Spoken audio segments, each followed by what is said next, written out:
Office of the Medical Examiner, Beatsville. Dr. Jack Hadman is speaking. How can I help you? Good evening, this is Kate Brooks. I'm not sure if you remember me. A few weeks ago, we talked about an article I'm working on. It's about your wife. I dropped by last Friday to speak to you, but you weren't working at the time.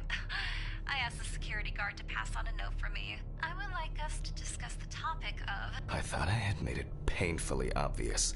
For the last time. No! Please don't call me again and stop inquiring about my wife. Damn journalists. They don't let me work. God damn it. I'm not in the best frame of mind to record a lecture for my students now. I'm feeling completely broken. What did I...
My meds this time.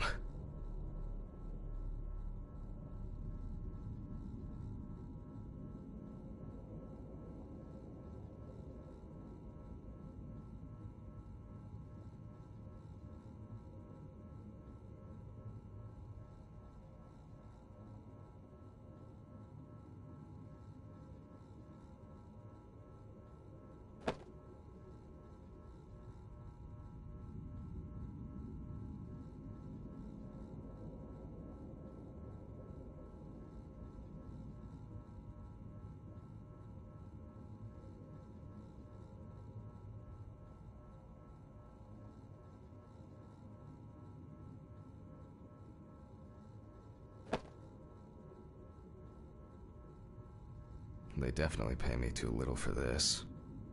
They definitely pay me too little for this. It won't be needed for the next few months.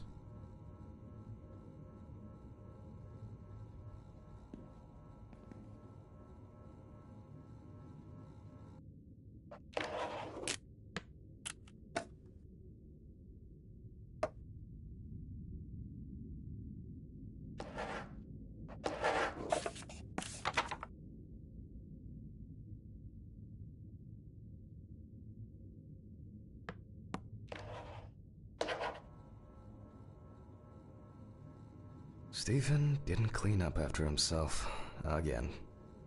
Wednesday. It's not my favorite day, although it's certainly better than Monday.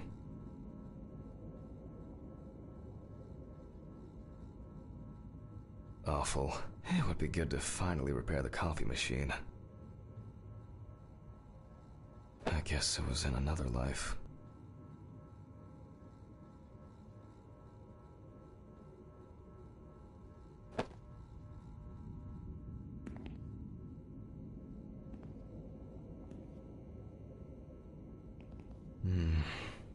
Another kidnapping this month.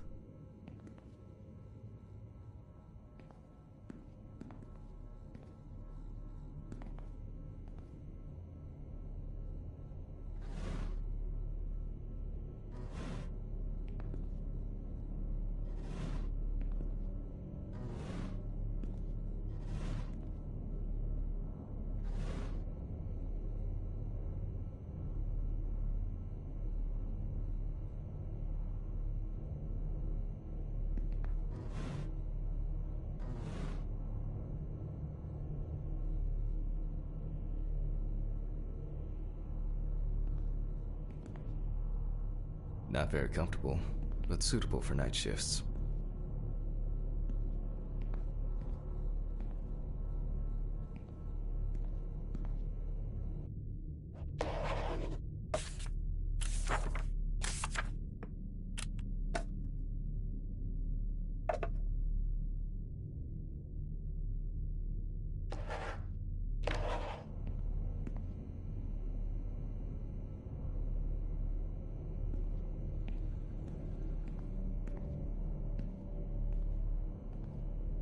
But the word is, the lab will be open tomorrow.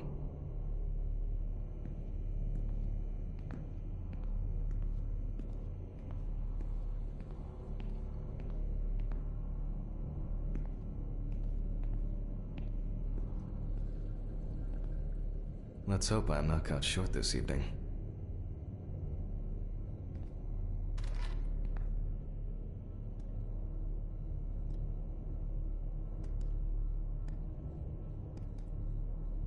I don't see any need to mess with the electrics. They are flaky enough as it is.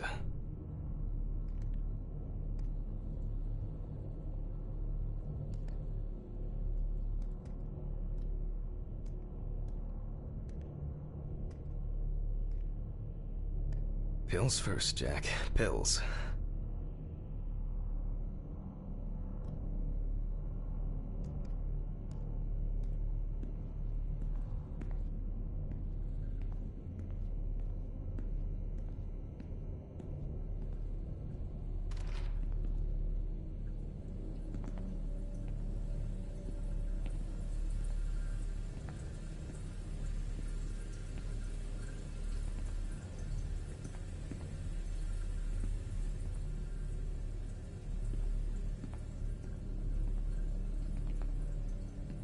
Only useful when I need to clear leaves from the gutters. But why in the bathroom? Only useful when I need to clear leaves from the gutters. But why in the bathroom?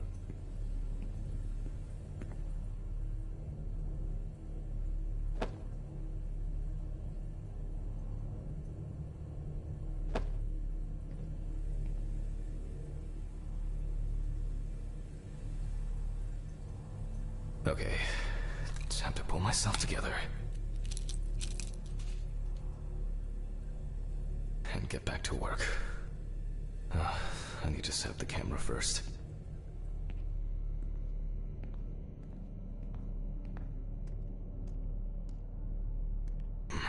Now remember, Jack, don't forget, hit the record button this time.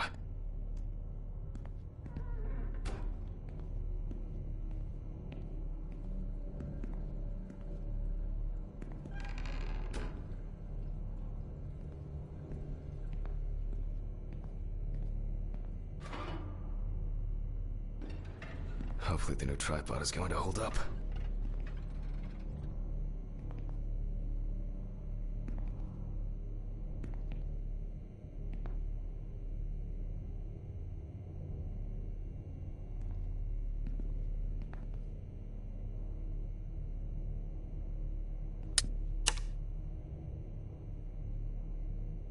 Seems to be set up and ready to go.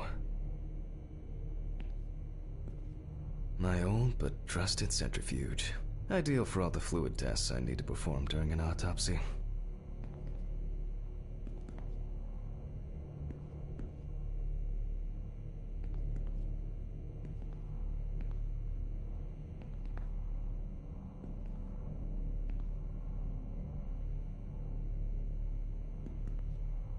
It's been a while since the eye wash in this thing was changed.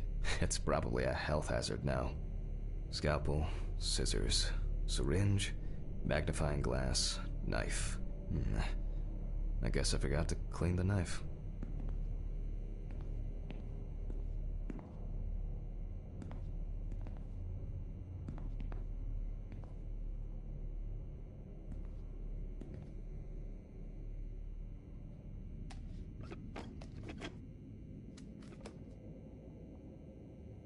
Now, I just have to get everything in frame.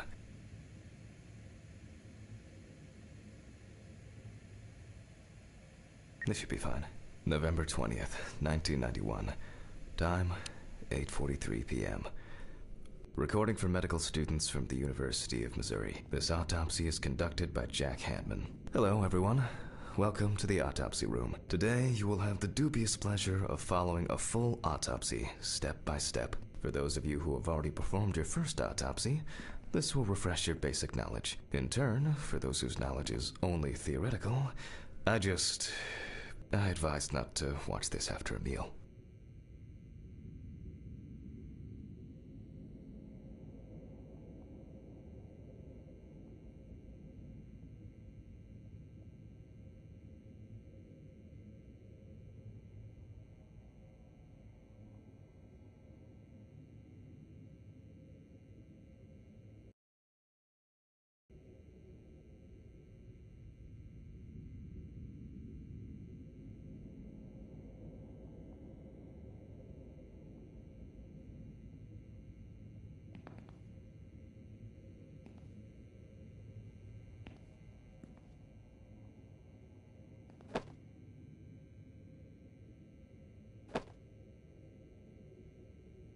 Some of my previous cases, a reminder of more prosperous times.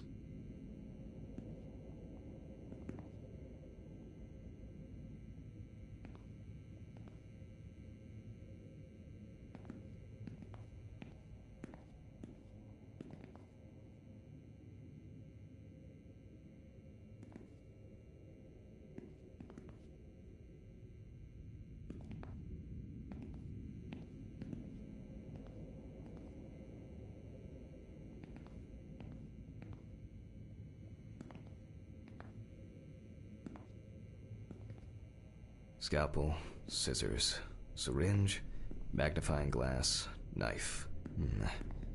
I guess I forgot to clean the knife.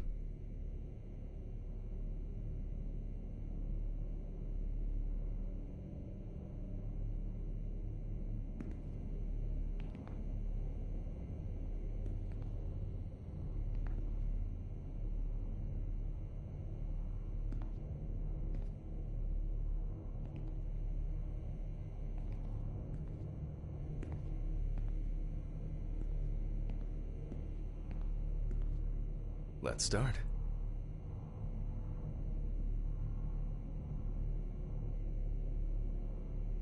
Always wear an apron, mask, and gloves. Goggles are a must when the job is splashy. And in case of sharp accidents, it's worth having disinfectants at hand. It's true that you won't get ptomaine poisoning straight away, but if your liver or kidney aren't doing well, you may end up with diarrhea. The cadaver is placed on its back on the autopsy table. The pathologist stands on the right of the deceased. Make sure that all the necessary tools are always at hand so that you don't have to run around looking for something, like I do all the time. In the process of revealing and securing forensic evidence, it is difficult not to interfere with the original condition of the deceased. Written and photographic documentation plays a vital role throughout the entire examination process.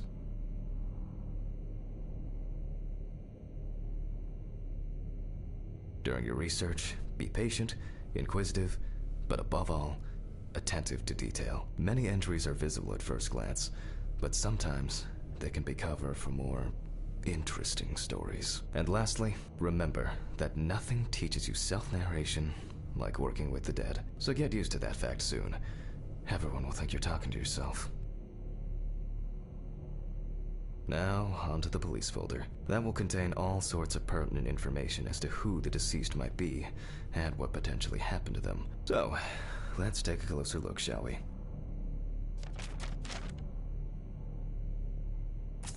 The deceased's name is Tobias Chambers, locally known as Old Toby. Homeless and unemployed for at least a couple of years.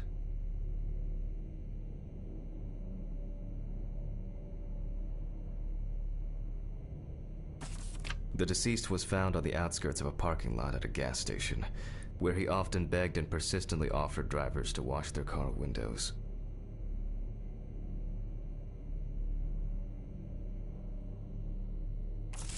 The body was noticed by a station employee during the morning shift. Initially, he thought that someone had thrown some boots and a coat in a nearby ditch. It took him a moment to recognize the pile of clothes as the body of a man.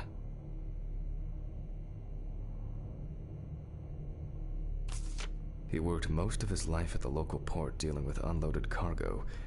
He was fired for being drunk and starting fights. His son runs a hardware store on his own. His wife left him years ago. They both had no contact with the deceased.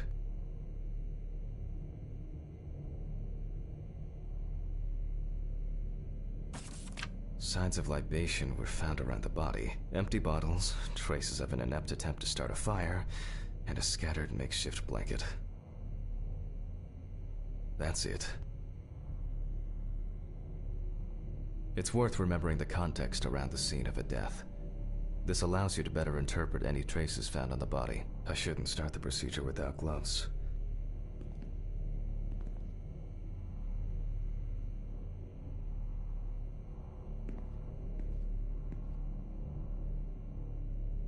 Now it's our turn to take some pictures for our files. If I can just remember where I left the camera. It's in here somewhere. Aha! There you are. I knew it was here somewhere. As I mentioned at the beginning, before we begin the internal examination, we need to document the cadaver and the condition it arrived in. We begin with a full body photo. Try and stick to the top-down rule, but this is not always possible. Let's keep in mind it's all about the legibility, not the perfect frame.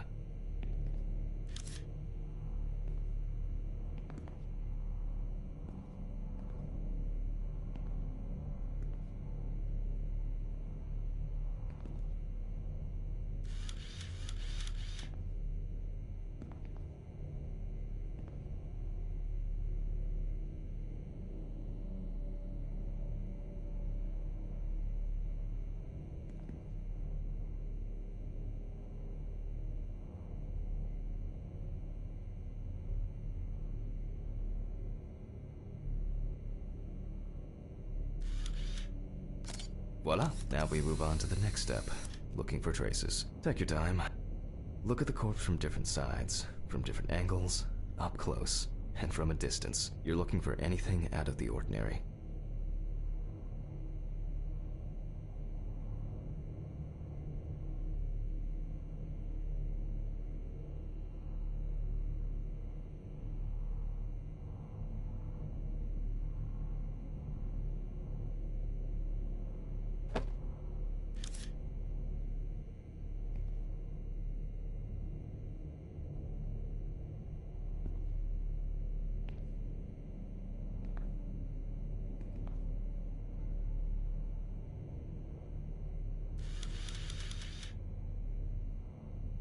Poorly healed wound. Looks old. I'll take a closer look later.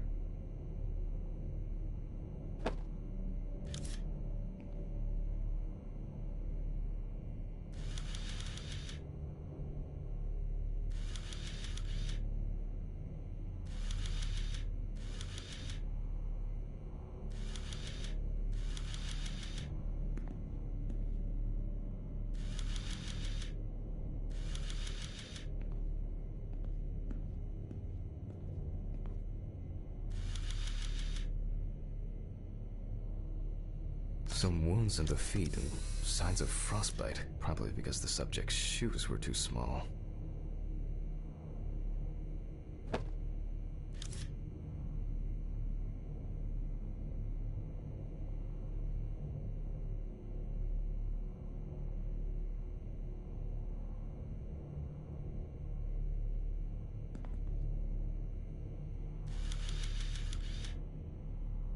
Hardened hands, worn out by physical work, and frostbite?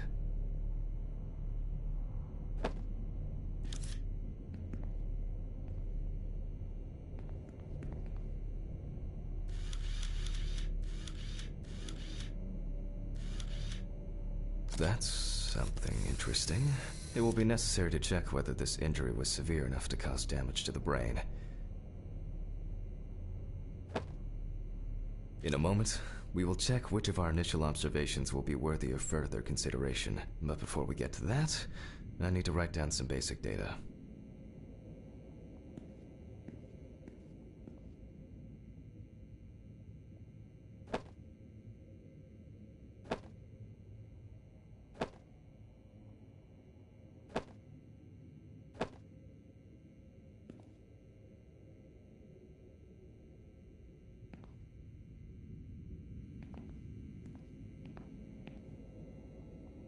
Scalpel, scissors, syringe, magnifying glass, knife. I guess I forgot to clean the knife. Personal information. The deceased was unclothed. Date. Okay, as you can see, I note everything down on previously prepared forms. Every pathologist must keep a detailed record of every step of the autopsy. This not only allows you to track the procedure, but also collates the results together, upon which you may back up your conclusions. So, enough of the boring prep. Let's begin by taking a closer look at the spots I photographed earlier. For this, you're going to need a magnifying glass.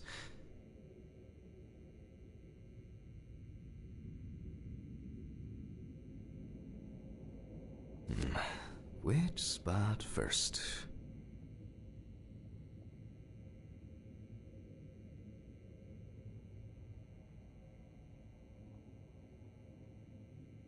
It looks like a burn mark. No doubt painful, but it's not pertinent for this case.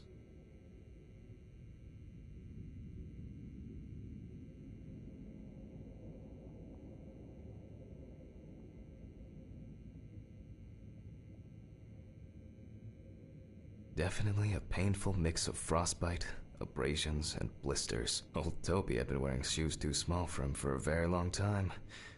That's if he wore any at all.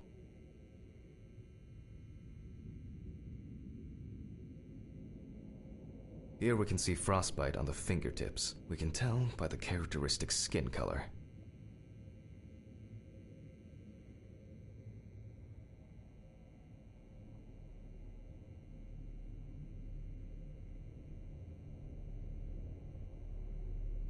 I can confirm the presence of ecchymosis on the deceased man's head. The appearance indicates the intravital nature of the wound. Add alcohol, which I can clearly smell, and this was an accident just waiting to happen.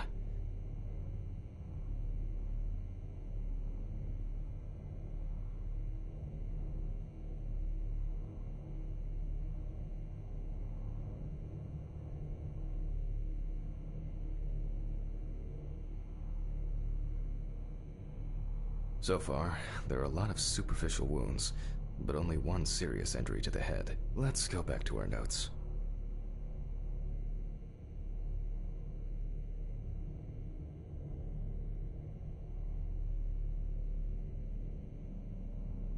First, I mark the location of the injuries and make notes for each one. So,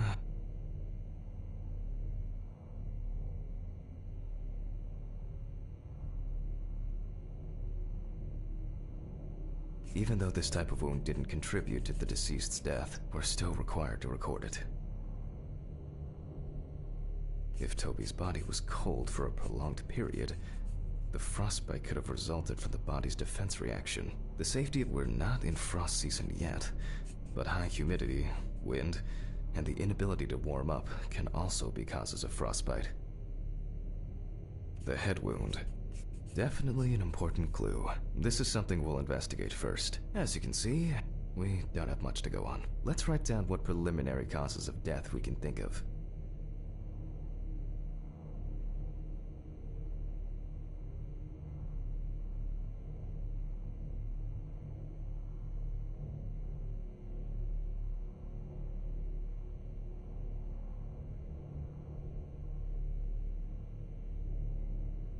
This is of no interest to us.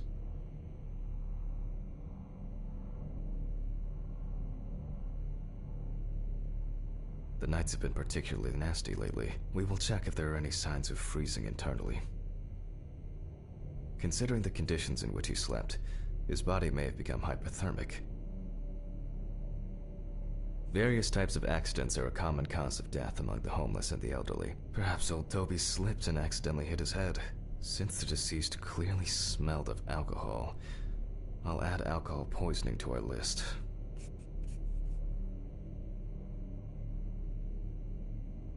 We still have one thing left from the basics: rigor mortis.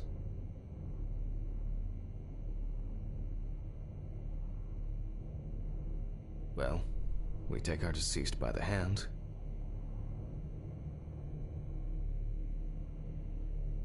gradually we raise it,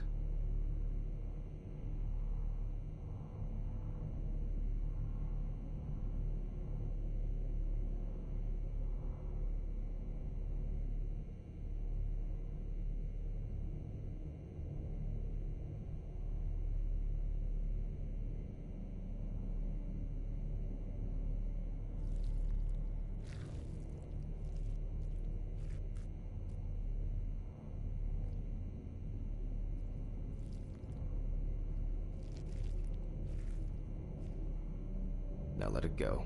As you can see, the hand falls loose. What's the conclusion? Death must have occurred more than 72 hours ago. The police information appears correct.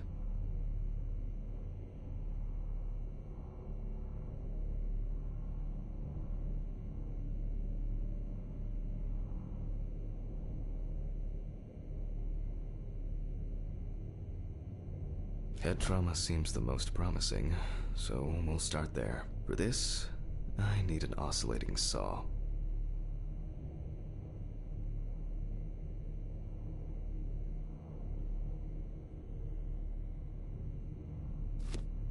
The cut is made from ear to ear.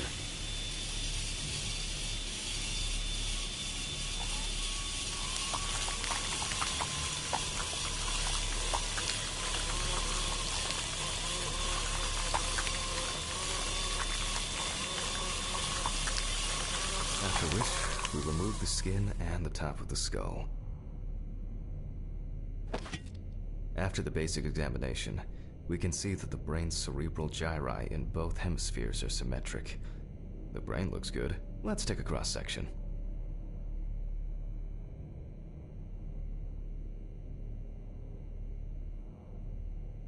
Some pathologists prefer to examine organs without removing them. However, for me, it's much more convenient to examine them on a board, which we'll do now.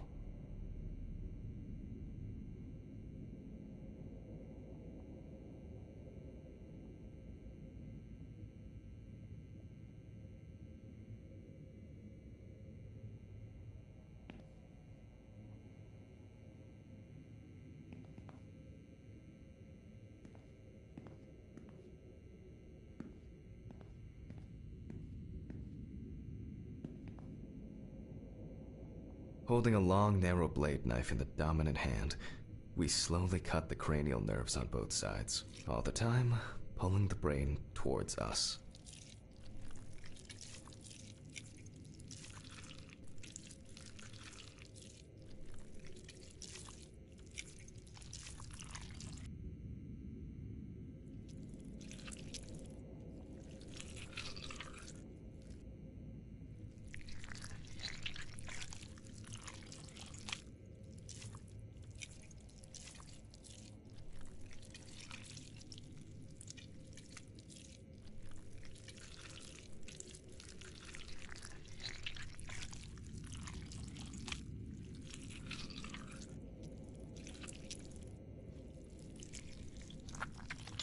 So far, so good. The hematoma seems to have had no effect on the brain.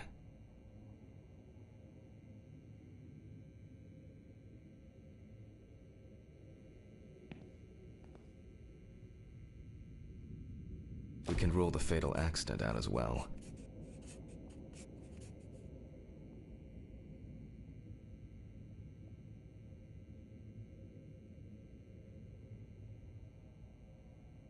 Brain is in good condition, so we have no choice but to proceed to the internal examination of the other organs. I grab a scalpel from my kit.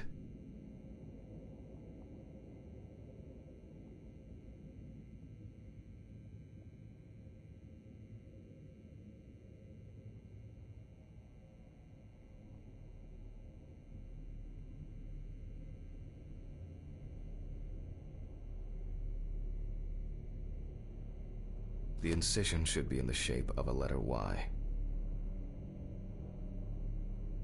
We use a deep cut to reach all the way to the ribs and to penetrate the abdominal wall.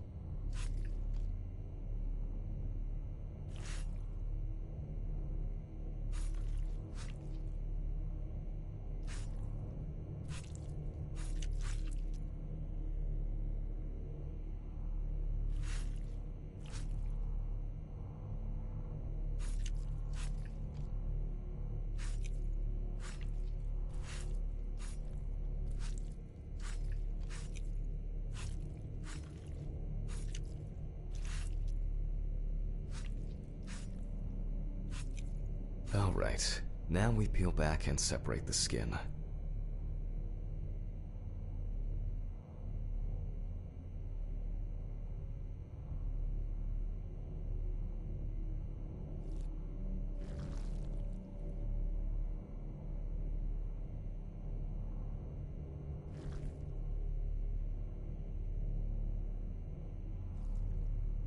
Now, we need to remove the ribs. We'll need the loppers for this.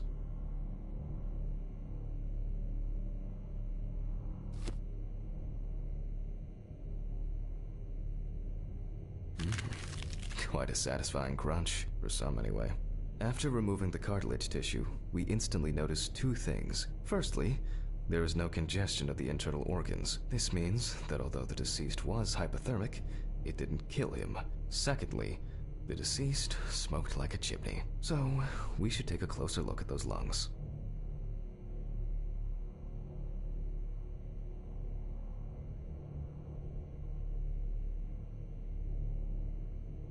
We can see widespread black and tarry deposits caused by smoking cigarettes.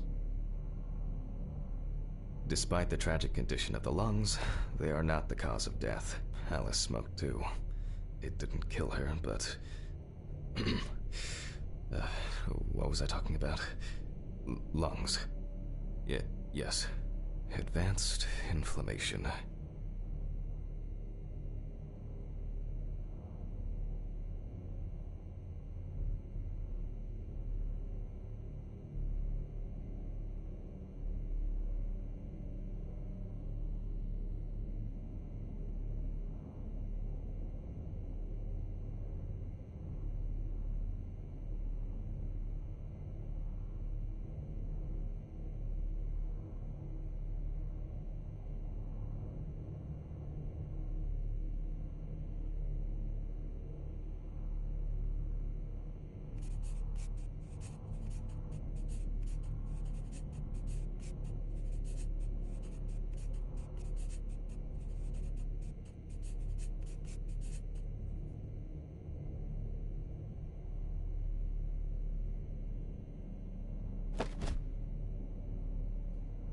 Now, the syringe. Now's a good time to collect some samples.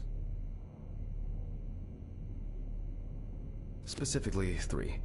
From the eye, the heart, and the bladder. I'm interested to see the concentration of alcohol in the body. Vitreous humor analysis is very useful in indicating long-term alcohol abuse.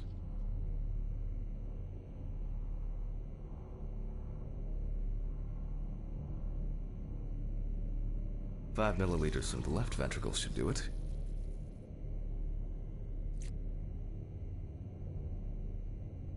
Left on the bladder, we draw about 10 milliliters of fluid. Now we take our samples to the centrifuge, but before I do that, I need to find my notebook. My dyscalculia means that I always double-check the settings. Please excuse me while I run and fetch it.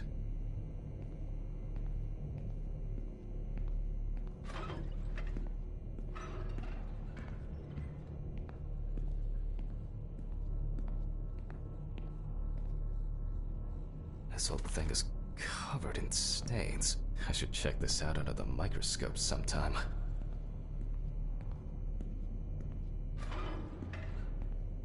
Let's get back to the examination.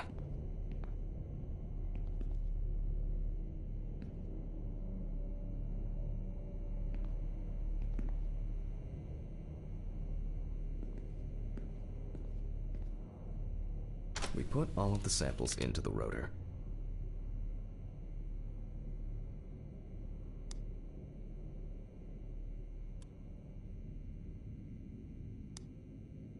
Now, we set the appropriate time and speed.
Okay, let's roll.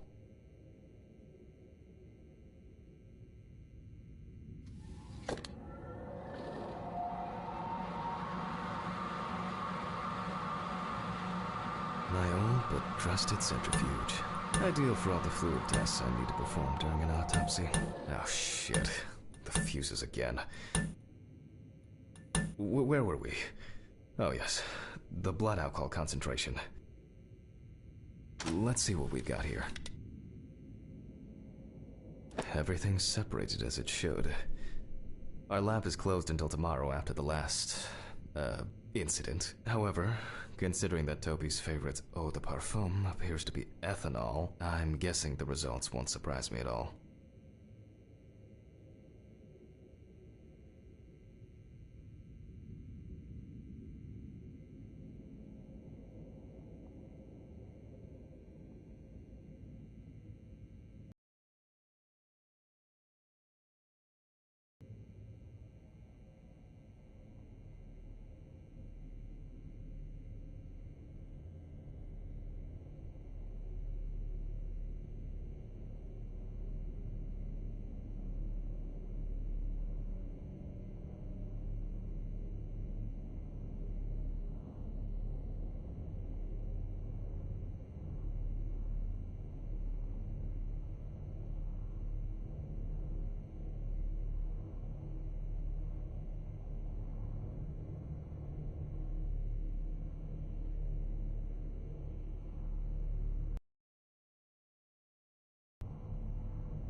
Let's go further.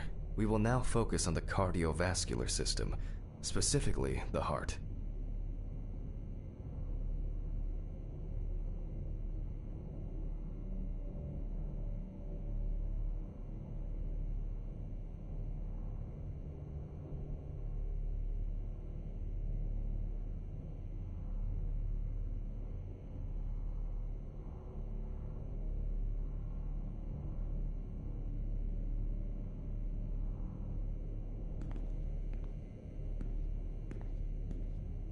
We remove the organ and examine it closely.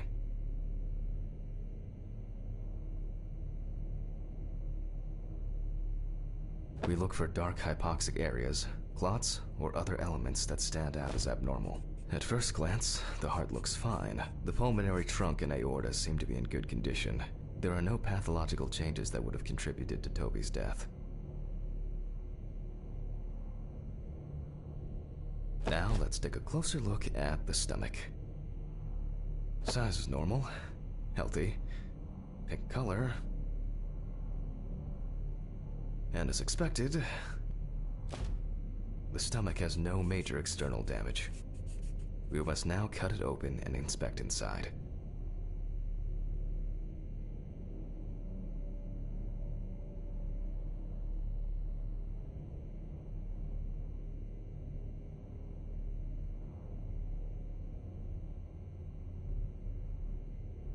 We will do it carefully so that its contents do not spill out.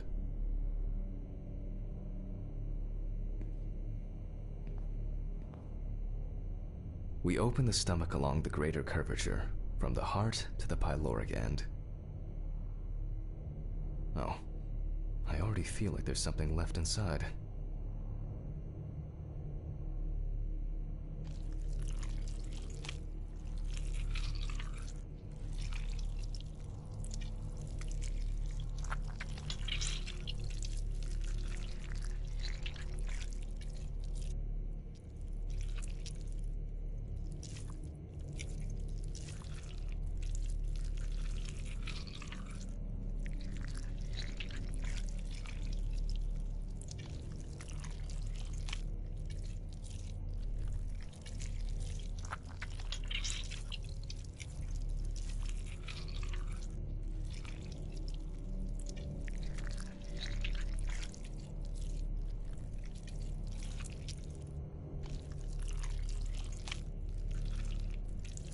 Okay, large amount of gas, small amounts of yellow, grayish food content, resembling some kind of meat.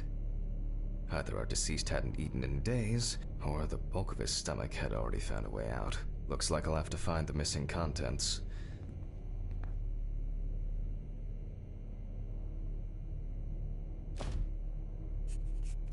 There are two ways here. One is obvious, and the other is... It couldn't have been suffocation, could it? I'll add this to the list and move on to the deceased's neck.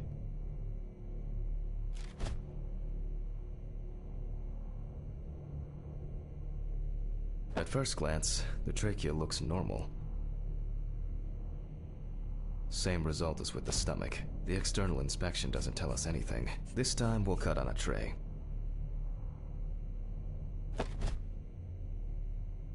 While cutting such a small organ as the trachea, we must make a precise incision. To be able to cut with the very tip of the blade, we must hold the scalpel as we would a pen.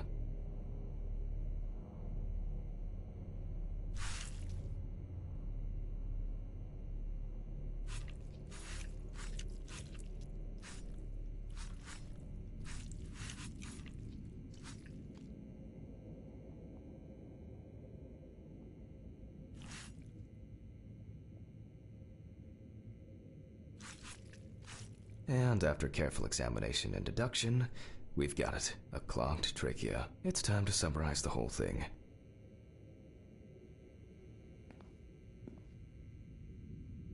Based on the report and preliminary documentation, it's safe to assume that the deceased passed out after consumption of alcohol and then fell asleep on his back. Then, the gastric contents refluxed and flooded the airways, causing death.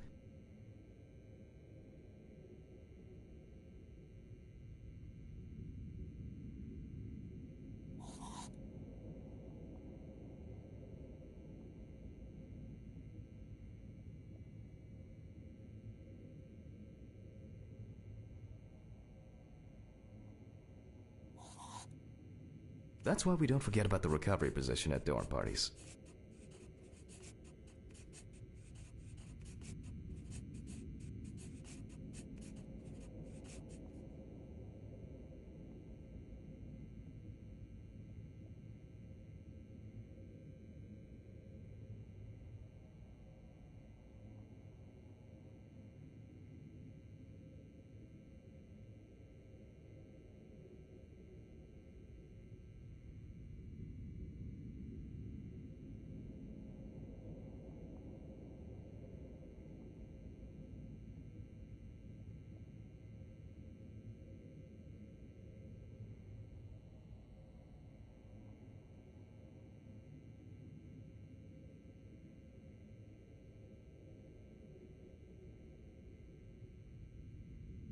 And now it's all clear. The death was suffocation. Now, signature. The mystery is solved. But for us, this is not the end. First, the dead body needs to be cleaned up.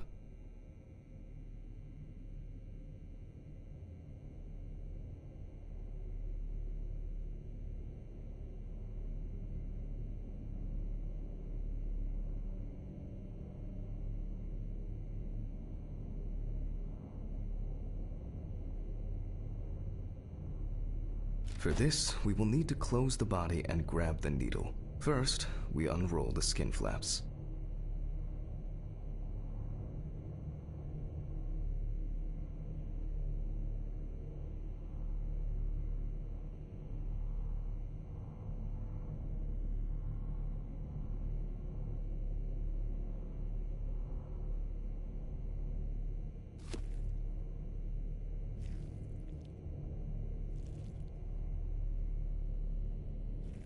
And then, we sew the deceased back up.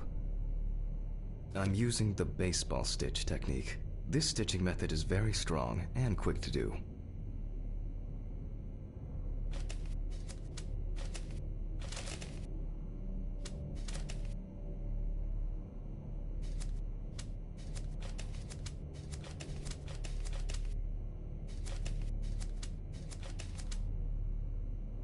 beautiful.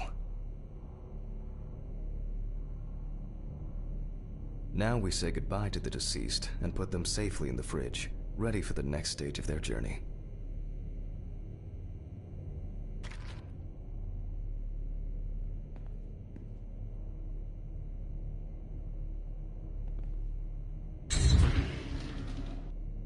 God, I'm tired. I'll drop these samples off at the lab on the way to the bar.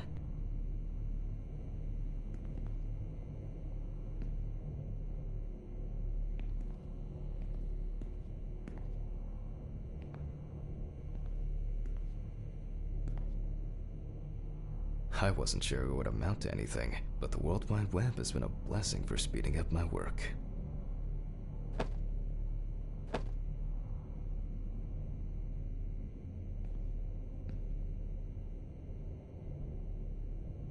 Some of my previous cases, a reminder of more prosperous times.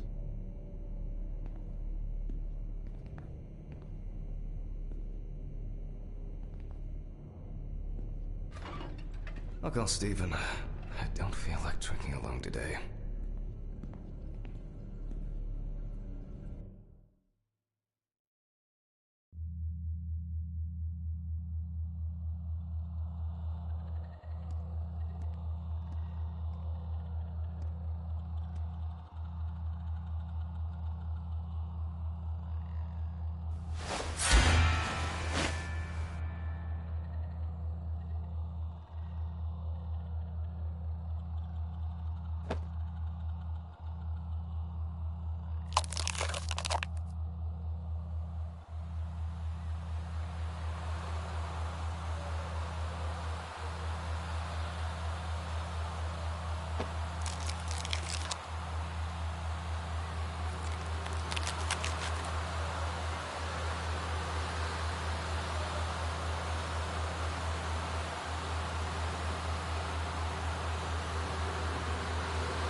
Forgive me.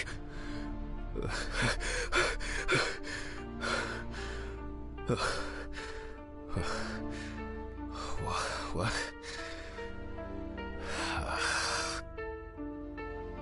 Fuck. I should take my pills.